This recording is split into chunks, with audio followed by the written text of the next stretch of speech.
Hello, everyone. Books with Banks back again. It's been a while, but I'm so thrilled to be back. This time, joined by my new friend from Four Corners of the Page. Thank you so much for being here. We're continuing this series, or this, I guess, two-part video series where we talk about Malazan Hot Takes. The first part is or will be posted to your channel. But would you like to introduce yourself if anyone's finding this video before the other one? Yeah, of course. I am Four Corners of the Page. I'm really glad to be here. I am very much a baby booktuber. I started this on my channel on my just after my birthday in January of this year, 2025. Something I've wanted to do for absolutely years, but never quite had the self-confidence or inclination to pursue it. But that's changed this year, and I'm having such a good time. I really am. I'm really trying to make my channel um, not Malazan centered, but definitely a couple of Malazan videos a month, whether that's rereads or discussions like this one. And I actually really, I was just saying this off camera, I really did enjoy our conversation last time. So I really hope you check it out. Thank you. And yeah, so just to note about the format, just as we did in the last video, we're going to go through five hot takes, four of the ones that I picked out from the Reddit thread that I thought were particularly interesting or could generate a fun conversation, and then one surprise one that I have not let David know about. So I guess one more quick note before we start with the hot takes. We will be spoiling things from Erickson's Malazan Book of the Fallen series, possibly from other series in the universe, but I don't think we wound up doing that in our last video. But just so you're warned, in case we do. Yeah. Do you have A anything? tiny bit of Esselmon, I think, but not Yeah, yeah, nothing. a little bit. Oh yeah, about a character who shows up. Yeah, but yeah. Anything to add before I I guess begin? we have a color coding system that we need to Oh yeah, explain, but sure. Yeah. fairly transparent, isn't it? Yeah. So we'll be with every hot take I read, we'll be holding up whether we agree or are neutral or disagree on or with these hot takes. And then we have these asterisk systems if we have, a little bit more of a note to make or something to qualify how we've graded the various hot takes. Um, yeah. So without any further ado, I'll get started with my first hot take, which is a definitely a controversial one, and this wasn't the first time I've seen some conversation or I've seen this come up. But one Reddit poster mentioned that they thought that Hellions drinking and the lighthearted kind of comical way that it's presented is not actually that funny for such a serious issue that alcoholism can be or is. So Ready? 3, 2, 1. Yeah. I'm gonna just go right down the middle. Okay. Yeah. Yeah, Um, yellow with an asterisk. I think this is a big conversation. yeah. But it's one that's worth having at the same time. I don't know if you want to go first in your explanation or if I should go first. I'll let you go first. Yeah. Okay. So if I say anything ridiculous, you can take it with a pinch of salt. Right. Alcoholism isn't funny. We can all agree on that. And heavy drinking is a serious issue.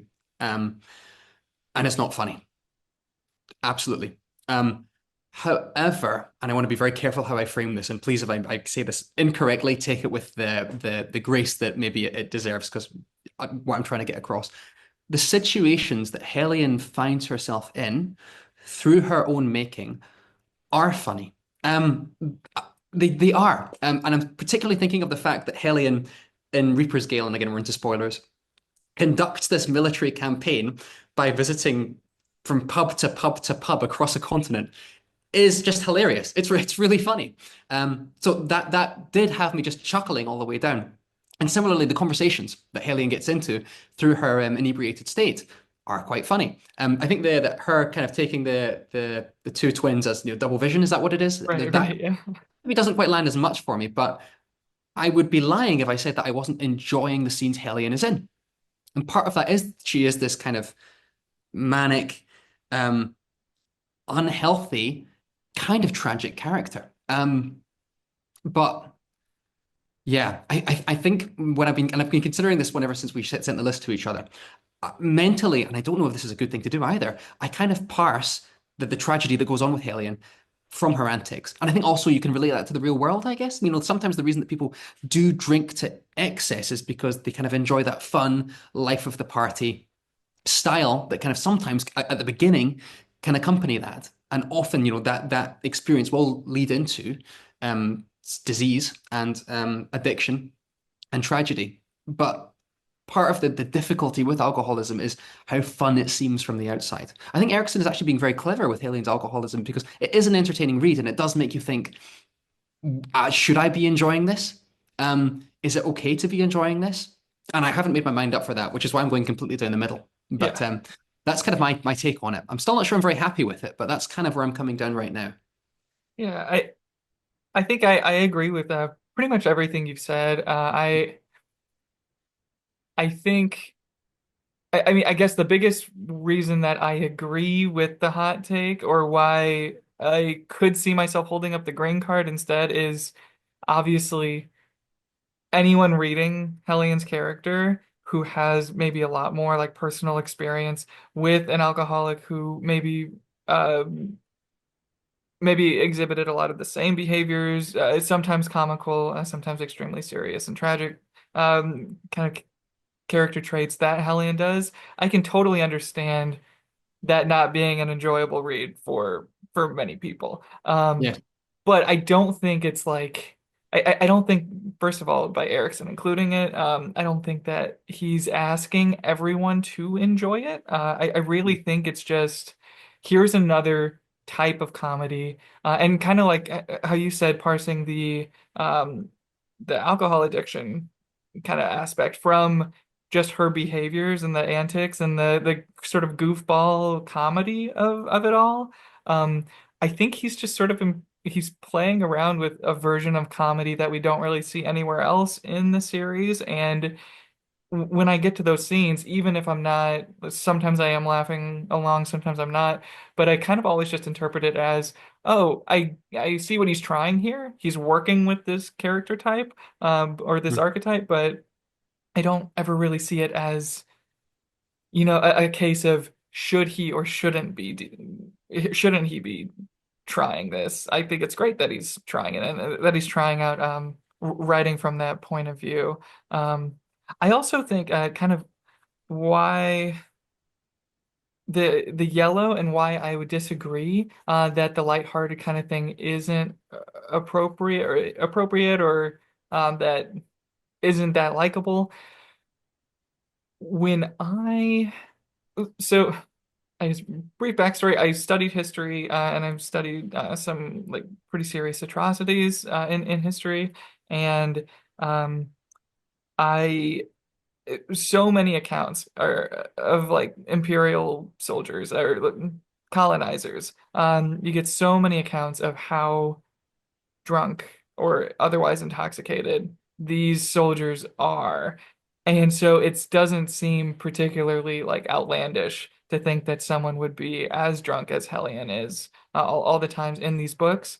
Mm. And I think I think that's actually I don't know, that's really interesting. Of course, Erickson kind of takes it more in the comedic angle, and he doesn't necessarily talk that much about soldiers drinking to ignore the horrible the the horrible violence and everything that they're going through. Sorry to But interrupt you. yeah, Sorry sorry. to interrupt. What's the name of the priest who Uh, who does have this legitimate issue, who drinks to excess to escape? is Banishar, Banishar? Yeah, yeah, yeah, yeah. So that's a great example. That's a great kind of counterpoint where none of his scenes are funny necessarily. I mean, it is a little weird. Like he's trying to figure out who different people are in Malaz City, or I guess we're trying to figure out who these different people are that he's talking to at the end of Bonehunters.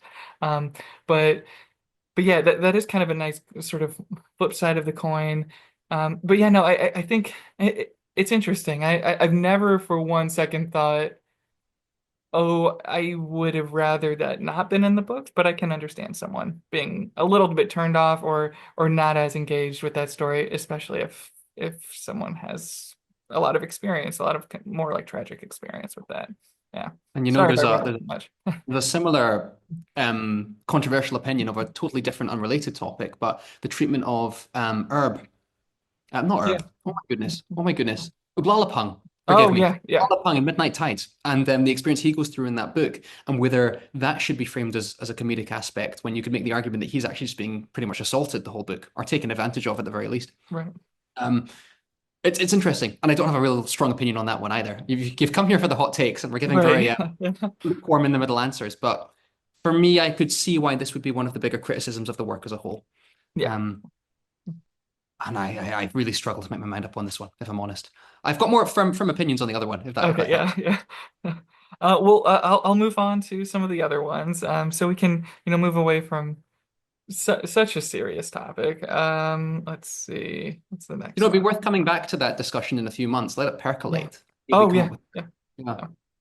So the next hot take that I pulled, which is really interesting because I'm currently in the middle of a reread of Told the Hounds, was that the Tiste storyline and those characters, their kind of half of book 8 is the best part, or by far the best part is what this Reddit poster Did they say by mentioned. far? Hmm? Did they Yeah, say by far the best part? Okay. they. Did they elaborate? I can try to find the quote exactly. Let's see what it was. Just if Um, you've got it to hand. yeah, I took a Can few. I lay my cards on the table or put my card in the air while we're discussing it?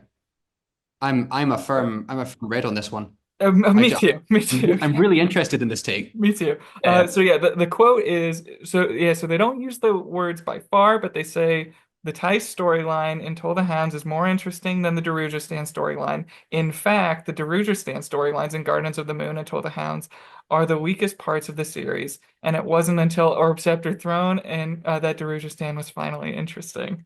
Uh, Right, that commenter wins the hot right. takes One of for the sure. hottest takes, I think. Do you Yeah, want to go first? yeah, so Red, I pretty strong disagree, and I think I mean the main reason I disagree with this, while I don't mind the Tice storylines, and I don't mind the Namander character, I don't mind Spinach Darav and Seer Domi and all that stuff.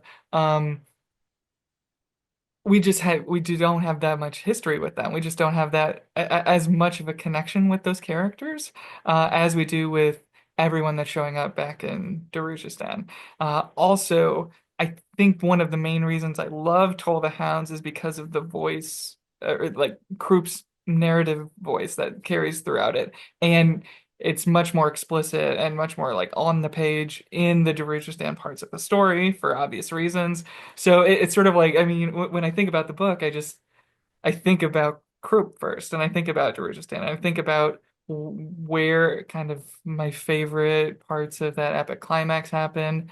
All of it is not in the really in the Tice part of the story. Obviously, Animander Rake is Tice Dandy, but um, yeah. So yeah, I strong disagree that the Tice stuff is the best stuff in Told Hounds.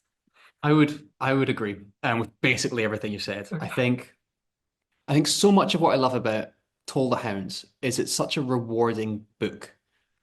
It's rewarding in its philosophy, which the Tice storyline absolutely has, and it's rewarding in its characters. But it's also rewarding in that larger sense of catharsis that you get from basically the fact that Book 8 is a sequel to Book 1. I know you could argue Book 3 is a stepping stone, but really, Book 1 and Book 8 are direct sequels of one another, which is mad. Yeah. First of all, I love it for that. But you really get to see these characters who started here and what, approximately about 5 years later, they're here. And I love the way Erickson picks these characters back up. And although it's a bit of a buzzword these days, kind of subverts expectations of where they should be.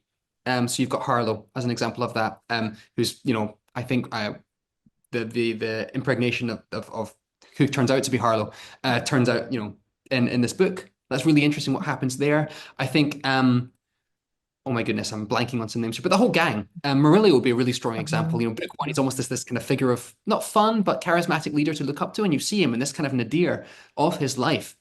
Um, in this book. And you're right, it's all laced together with this. And I should talk about Crocus as well. I mean, look Yeah, at and what Crocus. Chalice, yeah. That whole Crocus thing. is one of my favorite characters because in book one, the Aladdin-like guy who swings through a window and falls in love with a princess is such a trope. And I love how just over so many books, Erikson deconstructs that. And that really comes to a head in this book and how messed up that whole situation was and continues to be. I love that he explores that. And as I was saying previously, the fact that it's all intertwined with this gorgeous, gorgeous crop narration. I think also, and this is the last thing I'll say because I know I'm beginning to get too enthusiastic. The take that I had written down was where is it? The Tiste story in Toll the Hounds is the best part, and you cannot say that the ending of Toll the Hounds is not the best part. Right, right, yeah. It's that sense of just amazing catharsis. Yeah. When that line comes in chapter, I forget which chapter it is, turn it around. You turn it I around, yeah. People always say I just had to stop reading and just go, wow. And I rarely actually do that. I turn the page, I keep going. I literally had to stop. And no one else I'd known had read this series when I first read it. And I just was like, I need to tell someone. And so I found my brother and I told him the whole story leading up to this thing. And I said, now 8,000 pages later, it is now paying off. And that excitement that ending brought within me, not even talking about all the deaths and other culminations that happen here, just makes me thrilled, even just to talk about it right now. So I think if Tiste could be second best, you can make that case. You'd be Right. wrong, but the ending is number one for me, Yeah. possibly in the whole series. Actually, Yeah. it brings me honest joy thinking about that ending. I will I'll say if anyone watching could help me maybe understand or if anyone watching who might be more sympathetic to this hot take that the Thai stuff is the best stuff in book eight, if you want to comment below, I need a better way to distinguish the Namander crew from each other. Because even on this reread, I keep having to remind myself, okay, she's the one that does the, and he's the end. But but then scene to scene, I Yeah, still I don't feel a particularly strong connection with that whole group. I mean, maybe a couple of them. I like that Clip is part of that group now. Like I don't mind that, or I don't mind him being in that social sort of chemistry there. But yeah, if someone could help me down below, if there, if, or if anyone watching this has a better sense of what each of those characters are supposed to represent or something like that, that might help me to better appreciate that part of the story. I don't you dislike it, know, but I just need a little something else. I was going to say if that original Reddit commenter can come into the comments Right, and right. and elaborate further, I would love that. Yeah. I'm missing something. I don't know. It's never clicked with me. Kind of like we are talking about the start of House of Chains. I understand what Erickson is doing there, but it's not one of the series that interests me the most. Yeah. Yeah. Yeah. Okay. Well, Still a I great think book. My okay. favorite book. Yeah. Yeah.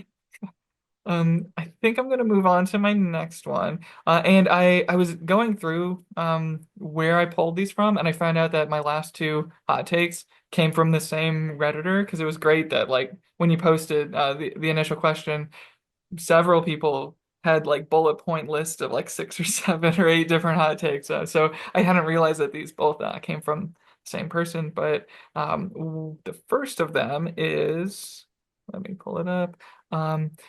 That Whiskey Jack does not deserve the praise and the accolades and all the love from either characters in the series or uh, fans of the series that he gets. Um, You ready? and yeah, three, two, one. Or actually, I love it when sorry, that happens. no. Sorry, I keep shouting I was the other ecstatically. way. This is what I meant. This is Oh, what I meant. I agree. Yeah. I was ready to go to war, man. Sorry. Yeah. No. I agree that he does not deserve all that much attention. I would expand this to say the Bridge Burners as a whole, maybe. I mean, I love Fiddler and but more once he's a bone hunter. Yeah, And I like Quick Ben and Kalam, but more as kind of a buddy duo than anything to do with the Bridge Burners yeah, necessarily. And yeah, I just never felt that I had enough time on page with Whiskey Jack to feel much of a strong connection to him. And yeah, especially when things go down at the end of Memories of Ice, it was sad, heavily foreshadowed, but sad, but also not the biggest emotional kind of moment of the end of that book or of the series at that point. So yeah, I definitely agree with this hot take. Yeah. I would agree. I think if you were going to put Whiskey Jack into a trope, he would probably be the mentor figure, the Gandalf who, Mhm. gets offed early. But I don't think his death, though surprising, has that same emotional resonance. I hadn't thought about this hot take until I'd read it, and I thought it was brilliant because the more I think about it, I think that the commenter is right. It's more what we imprint upon Whiskey Jack as the mentor to this group or the leading figure of this group than actually what he does. I mean, he's in some cool conversations, but do we love Whiskey Jack or do we love the cool conversations that Whiskey Jack happens to be a member of? And then racking my brains, what are the cool moments with Whiskey Jack? Obviously, his I love the ending of The Crippled God. Yeah, That's yeah, brilliant. yeah. And I love his stepping up to face Calor. I think that's a brilliant Yeah. moment too. Um, and there's another scene where forgive me if I'm misremembering here, he heads off Anomander Rake and he executes people before Anomander Rake can because he doesn't want them in He Dragnaport. wants to Or it takes spare Rake, yeah. yeah, that Which is burden. Yeah. also a brilliant moment, but you'll also notice that only one of those comes before his death. Um, Right. I think we are imprinting, like the characters are, all this cool stuff onto Whiskey Jack that maybe he doesn't fully deserve. Maybe it's just his name's fantastic. Do you know what I mean? It's a great name, Whiskey Jack. I named my goldfish Whiskey Jack about 8 years ago. Okay, Um, yeah, yeah. and the other one was called Emergency Breakfast. I was very pleased with that. Okay. But yeah, it's an agree from me, and it's one that surprised me because I didn't think I was going to agree with it until I sat down and considered it more greatly. Yeah, he's never stuck out to me as I would never put him in a top 20 favorite characters list or anything like that. I don't mind his scenes, but kind of to build off of something you mentioned, he has interesting conversations with other characters, but a lot of times I read those scenes as like if it's let's say a scene where he's talking with Anomander Rake, it's here's Rake talking with Malaz in general, not Yes. Whiskey Yes, J. Like exactly. here's the Animator Rake perspective paired with in conversation with Malazan veteran perspective, kind of, and Or not here is really. Yeah, sorry, or here is Whiskey Jack talking with Dujek and getting the scoop behind the scenes. We're interested in Right, the right, scoop from Whiskey Jack. right. Exactly. Yeah, yeah. Yeah, yeah, yeah. Do you think it's So because he's in that first scene? Do you hmm, think that's why we latch onto him because it's m- him as maybe. that main first POV? Maybe it's sort of like oh, we're waiting and hoping for something familiar to come back, and then when he comes back, it's like, oh, there's something familiar, someone familiar to latch on to. And he does Yeah, speak with a certain level of confidence and I guess control of this situation. Like even though, I mean, by for all intents and purposes, the Malazan Empire does not do a great job in Gardens of the Moon. Like they no, don't they're not particularly after Pale, they're not that successful or anything. Um, but yeah. but yeah, I He's our don't cool dad, Whiskey Jack, right, isn't yeah. he? Yeah, we like him, we admire him, but Yeah. actually, when you think about it, yeah, Yeah. Yeah. cool. I'm glad we're in agreement. Although I Yeah. was a bit, yeah, I was ready for the debate, but yeah, I think we're saying the same thing, aren't we? Yeah. Yeah. Okay, so next one, and we'll do our cards, but I'll let you talk about this one first. Um, Okay. again, this was from the same poster. They suggested that Felisin Paran did nothing wrong. Um, and yeah, No, okay, just okay, green. yeah. Do you I'll let you know? go I'm not first. sure how much of a hot take this is. Right, right, I think there is. I like many readers. I first read the series when I was 19, and I probably wasn't emotionally mature enough, to be honest, with certainly scenes like Felicent. Um, and I think that one of the marks of maturity in the reader is when they can recognize that actually this is an incredibly young woman who has gone through an incredible amount of trauma. Um, and readers like me, who are frankly idiots when they were a teenager, just reads the scenes and go, "Oh, she's a bit snarky. She just tried to stab one of the cool guys, right, who also turns out to be a horrible person." right, Um, but we see her as almost an impediment to her own narrative as she heads towards Raraku. And again, it's only if you have that shred of decency that I probably picked up somewhere along the way that you go, actually, no, what has happened to a child, and she has gone through this tremendous amount of suffering. Of course, you're going to act hostile Of course you're going to act suspicious. Of course you're going to do whatever you can to survive because that is what the world has thrust upon you. Um, you can hear that maybe self-loathing is too strong, but the kind of revulsion at what I previously thought when I first read this series so many years ago. Um, and maybe I should credit Felisin's storyline and people talking about Felisin's storyline with me as a pretty big wake-up call in my own life, to be honest about like, you know, you have to start seeing things through these lenses in a more empathetic way, which is what the series is all about, really, isn't it? So yeah, hard agree, and I'm glad that, like so many others, I was brought round on this and recognized the storyline for what it is, which is just an incredibly tragic character who meets one of the most tragic ends as well.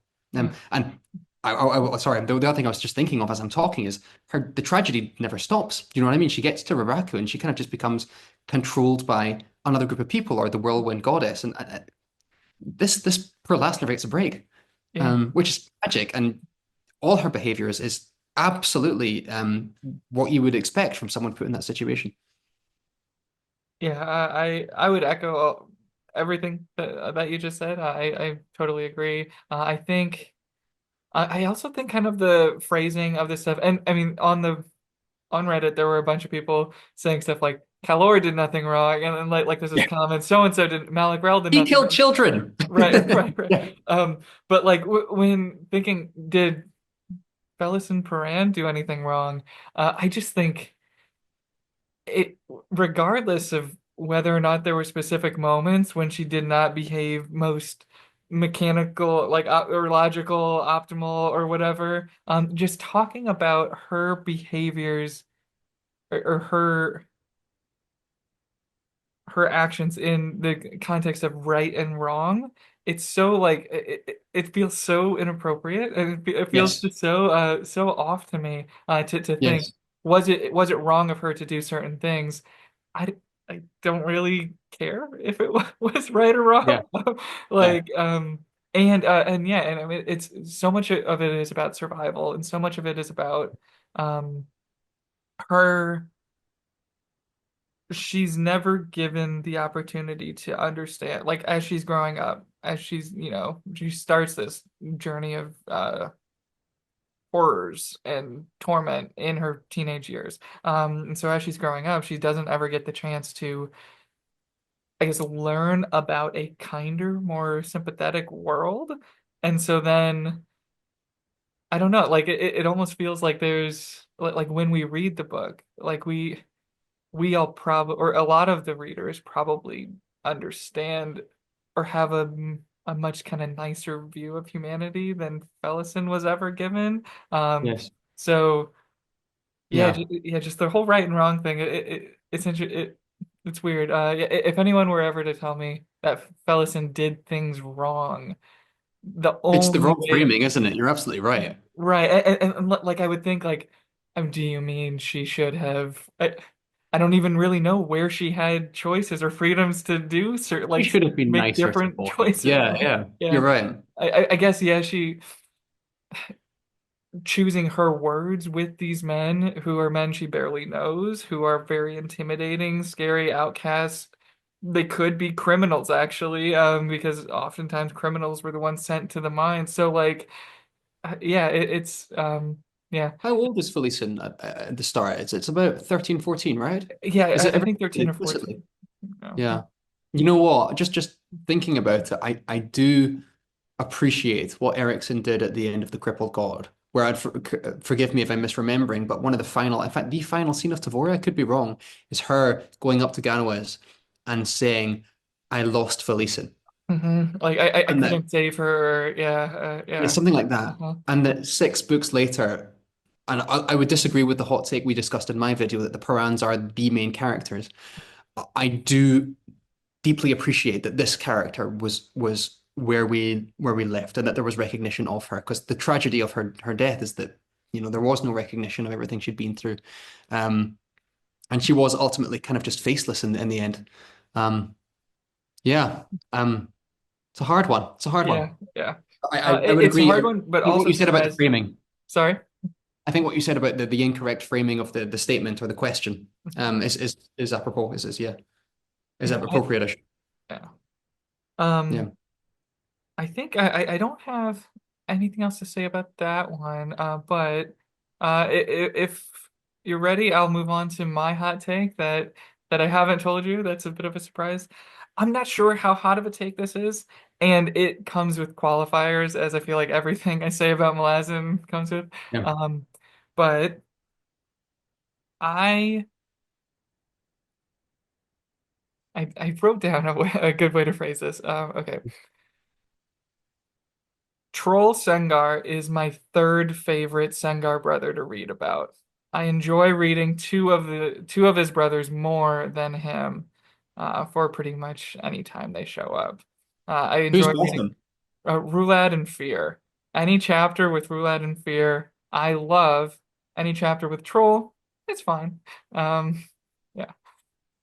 Now, I mean, Bernardus. Okay, okay. Yeah. Yeah. Well, maybe I not that hot a take. I don't know. I know it is. Okay. But please go first, and I'll go next. So I like the mystery of Troll when we're introduced to him in House of Chains. Um, Pretty quickly though, my favorite parts of his sequences or of his section in House of Chains was Onrak. And I really wanted to get back to those scenes to see, I guess, what their dynamic was like, but also to learn more about this Talana mass, which is strange because you'd think like, oh, there's a Talana mass and we know a lot more about them. We don't know that much about the Tiste yet. So I almost feel like I should have been more intrigued to know more about where Troll came from, but I was more interested in Onrak. Um, I like those scenes fine.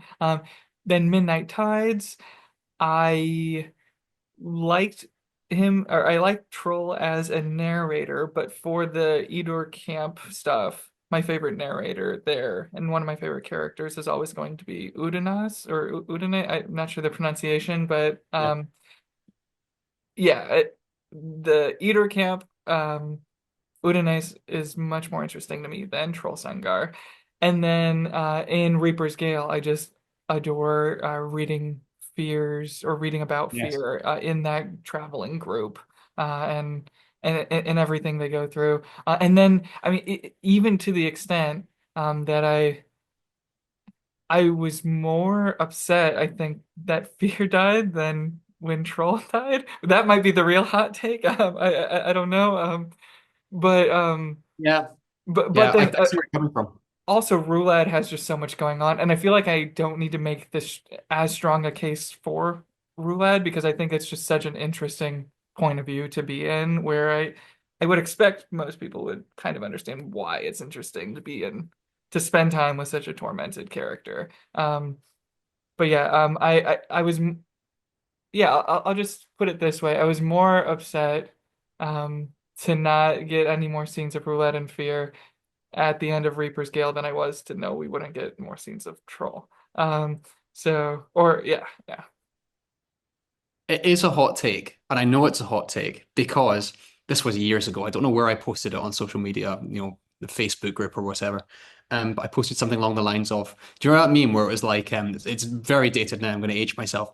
I don't know why dot dot dot, and at this point, I'm too afraid to ask." Yeah, You know what I'm yeah, yeah. I posted something flippant like, I don't know why everyone loves Trull, and at this point, I'm too afraid to ask. And mate, Alex, I got blown up in the comments. People were actually being quite nasty to me, saying things, well, then you don't understand the whole plot of the series. I'm like, I think I do. But yeah, and like genuinely, yeah, don't know what I'm doing as a booktuber if this affected me so much years down the line. But I understand that the adventure we follow him on is interesting. And I think it's quite nice in the Malazan corpus to have a character who is so good in a series of so many greys and people doing the job they need to do, like the Malazan soldiers. He is probably one of the most pure of the Malazan characters. And the conflict that he has in his family, where he's seeing in Midnight Tides, where he's gradually just getting kind of torn apart from his family as he realizes what's happening with Rulad. But I can't say that the character is one that I particularly enjoy. And people seem to adore him. Lots of people have him as his favorite character, and for me, he's just kind of good spear dude. Right, yeah, Um, he's a good fighter. he's a Good good for spear him. dude. And again, as you're saying, someone in the comments can explain to me why he is beloved. And maybe it is just that. It's nice to have that altruistic, heroic, empathetic person. But I'm the same as you. When he died, I wasn't particularly in floods of tears. I was going to say I enjoyed his death, and what I mean by that is I thought it was very effectively done. Because I don't dislike the character, but he's not one that I latch onto particularly. But the reaction, and even the characters on the page, the reaction to his death it's Quick Ben, and is it Hedge or Fiddler who goes, punish him the worst. Yeah, Don't even Hedge is go somewhere furious. else, Yeah, into yeah, the worst place. And yeah. I'm just kind of like, all right, mate. Like lots of people are dead here. Right, right. Like okay. Minus one cool spear dude, and I'm being a bit flippant to be honest. Sure. Yeah, he's not my least favorite character, but he's just not someone that I feel particularly strongly about. So I would say that it is a hot take, and I'd say that we two are probably in the vast minority. But yeah, he's never connected with me, and I think I enjoy reading the events that are going on around him, kind of like Whiskey Jack, actually, Okay, yeah. Sure. and the character himself, more so than Whiskey Jack, I would say, who has I would say more kind of interesting personality to him.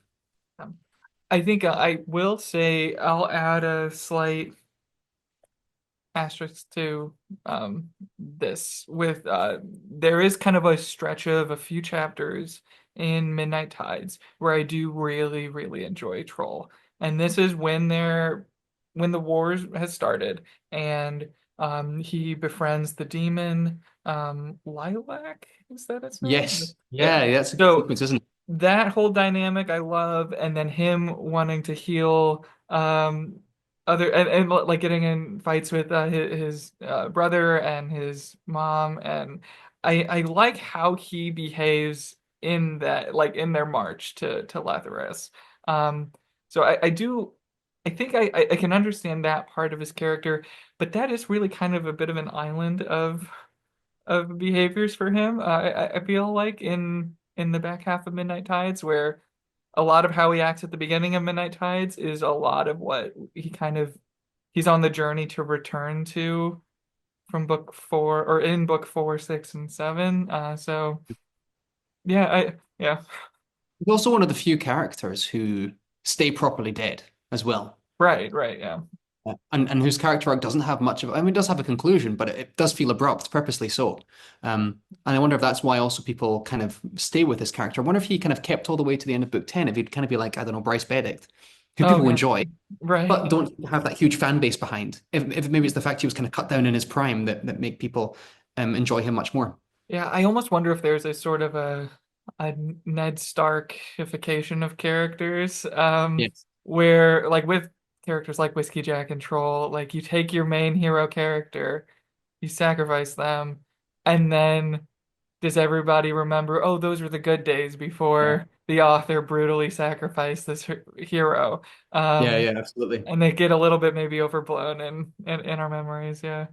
Um, I think people are going to vehemently disagree with us, but I'm glad that in our yeah, little island together we can settle right. on what is the objective truth. Yeah, Uh, yeah. Please, and yeah, yeah, please, everyone watching, please, disagree with us, comment, whatever.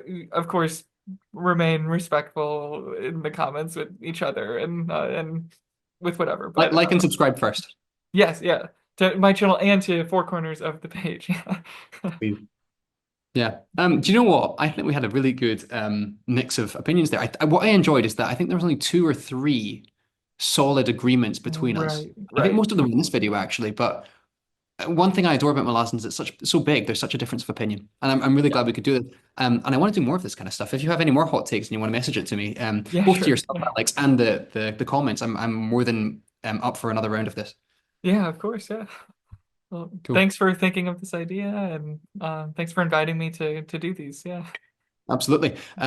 Yeah, all the best, and yeah, Right. I Thank you, never know how to everyone, for start a video, watching. to be honest. Bye. Yeah. Bye. Thanks, everyone. Cheers, appreciate it.